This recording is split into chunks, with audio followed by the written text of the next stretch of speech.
क्या तुमने कभी किसी ऐसे इंसान को देखा है जो अपने आप में ही इतना खोया रहता है कि दुनिया और लोगों की कोई कदर ही नहीं करता।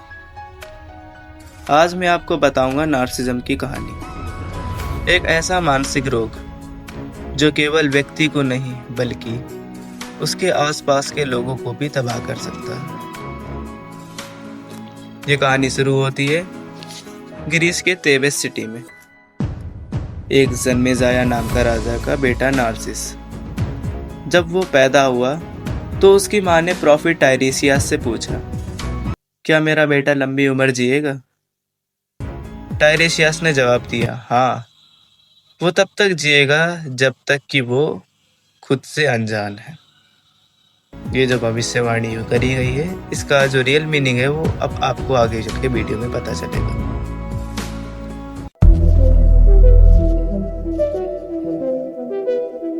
कुछ समय बाद नार्सिस जवान हो जाता है। उसका रूप रंग इतना खूबसूरत और इतना मनमोहित था कि हर कोई उस पर मरता था। ग्रीस के सबसे खूबसूरत अप्सराओं बल्कि मर्द भी उसके प्यार में पागल थे। नार्सिस को अपने इस खूबसूरती पर इतना घमंड था कि उसने किसी और की तरफ कभी देखा तक नहीं। वो दूसरों को तुच्छ समझता और उनका मजाक उड़ाता। उसमें दया नाम की चीज ही नहीं थी। नार्सिस की इसी निर्दयता का शिकार जो पहला शख्स बनता है वो था अमेनियास। अमेनियास ग्रीस के काफी खूबसूरत मर्दों में से एक था। एक दिन जब नार्सिस अकेला जा रहा होता तो अमेनियास नार्सिस को देख लेता और वो उसके प्यार में पागल हो जाता। वो उसके प्यार में इतना पागल हो जाता कि वो अपने आप को काबू ही नहीं कर पाता और वो नार्सिस से जाके कहता, तुम मुझे अपनी जिंदगी का एक छोटा सा हिस्सा बना लो, मैं उसके लिए तुम्हें अपनी जान भी दे दूंगा। नार्सिस अमेनियास की ये बात सुनकर अपनी तलवार निकालता और अमेनियास के हाथ में दे देता और कहता, ले लो अपनी जान। अमेनियास कुछ सोचे समझे वहां पे अपनी जान दे देता है। पर अमेनियास को तकलीफ तो जब होती जब नार्सिस उसे पलट कर देखता तक नहीं और वो खून से लिपटा चिल्ला रहा था। अमेनियास इसी गुस्से और इसी बदले के कारण बदले की देवी निमेसियस से प्रार्थना करता और कहता, नार्सिस भी इसी तकलीफ से मरे जिस तकलीफ से मैं मरा। नार्सिस की इसी निर्दयता का शिकार जो दूसरी शख्स होती है वो है ईको। ईको एक अप्सरा थी और उसे एक श्राप भी दिया गया था।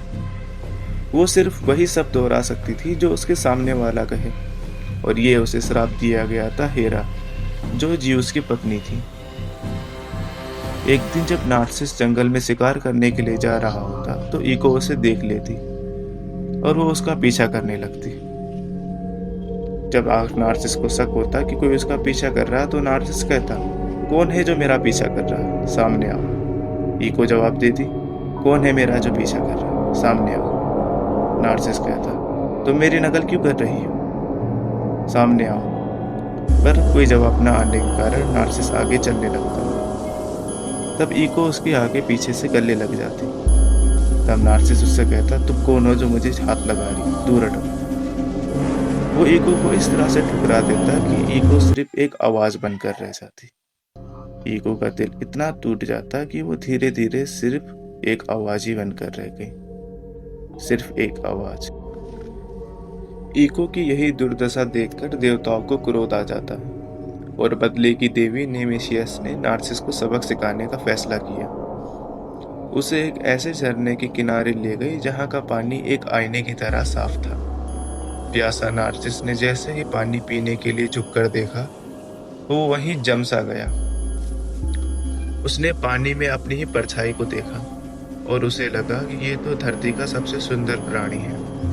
वो अपने ही रूप पर इतना मोहित हो गया कि उसने उसी परछाई से प्यार करना शुरू कर दिया। वो उसे छूना चाहता लेकिन छूते ही परछाई गायब हो जाती। वो उसे चूमना चाहता लेकिन पानी हिल जाता।